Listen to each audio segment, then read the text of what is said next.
Hey Rise and Shine, how are you guys? Today I am with the chapter The French Revolution जो class 9th की history का first chapter है. Now before going to the chapter we must know what revolution is. Revolution क्या है? Revolution basically एक ऐसा action है जो लार्ज ग्रुप ऑफ पीपल्स के थ्रू लिया गया हो. किस चीज़ के लिए? ताकि वो अपनी गवर्नमेंट चेंज कर सकें by the violent means. Okay, that is action taken by a large group of people to change the government of the country. Now, introduction to French Revolution. This revolution led to the end of monarchy in France. इस revolution की वजह से ही जो France में monarchy थी उसका end आया था. That is this revolution and the monarchy. Now, what monarchy is? What monarchy? Now, a form of government with sovereign head, especially a king or a queen. एक ऐसी गवर्नमेंट जिसका एक sovereign head हो. Sovereign head का मतलब होता है सुस्वतंत्र. That is fully independence, जो अपनी पावर फुल्ली इंडिपेंडेंटली इस्तेमाल करे बिना किसी को आंसर दिए. तो ऐसी पावर किसके हैंड्स में होती है? बेसिकली या तो कोई किंग होगा या फिर कोई क्वीन होगी. नाउ जब फ्रांस में मोनार्की थी उस वक्त फ्रांस सोसाइटी कैसी थी? तो उस वक्त जो फ्रांस सोसाइटी थी वो 3 एस्टेट्स में डिवाइड थी. अब now what is estates? We don't know. Then a estate is a political और social group, specially ones having specific political power. Estate वो ग्रुप होता है जिसमें लोगों की जो पावर्स होती है, जो लोगों की पॉलिटिकल पावर होती है वो स्पेसिफाइड की जाती हैं. उन लोगों के पास उनकी स्पेसिफिक पावर होती हैं. They can't overlap each other powers. Now अब 3 एस्टेट कौन से थे? चलो हमें पता चल गया 3 एस्टेट्स में डिवाइडेड थी. एस्टेट्स भी हमें पता चल गया, बट वो 3 एस्टेट कौन कौन से थे? So the first estate is clergy, second is nobility and third is third class. अब okay, but what is clergy? We even don't know what is clergy. So जो क्लर्जी थी, the body of religiously supreme people basically belonging to Christian church. एक ऐसी body जिसमें supreme religiously जितने भी supreme peoples होते थे ये उन लोगों की बॉडी थी. बेसिकली उस वक्त कौन लोग सुप्रीम हुआ करते थे? रिलीजियसली क्रिश्चियन चर्च के जितने भी पुजारी हुआ करते थे वो लोग सुप्रीम हुआ करते थे. चलो हम came to know what is clergy. अब ये लोग हैं, आप देख सकते हैं, दीज आर द क्लर्जीज. हमें दिख ही रहा है कि ये चर्च के पुजारी हैं.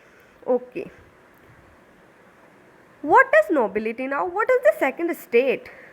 सो the nobility is the ruling elite. That is जो पीपल्स रूलिंग फैमिली से बिलोंग करते हैं. दैट इज जो फैमिली रूल कर रही है उनके सारे पीपल, उनको नोबिलिटी कहा जाता था. अब that is the quality of people belonging to aristocracy. अब ना what is aristocracy? People of highest social class with special titles. That is जो हाईएस्ट सोशल क्लास होती थी, किसी भी समाज की सबसे हाई सोशल क्लास, ये उस क्लास के लोग होते थे और इनको स्पेशल टाइटल्स भी मिले होते थे. ओके, अब हम देख सकते हैं कि इस पिक्चर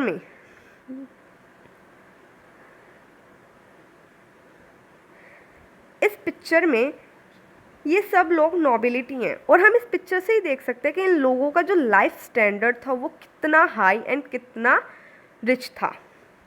अब what is third estate? We don't know even what is third estate.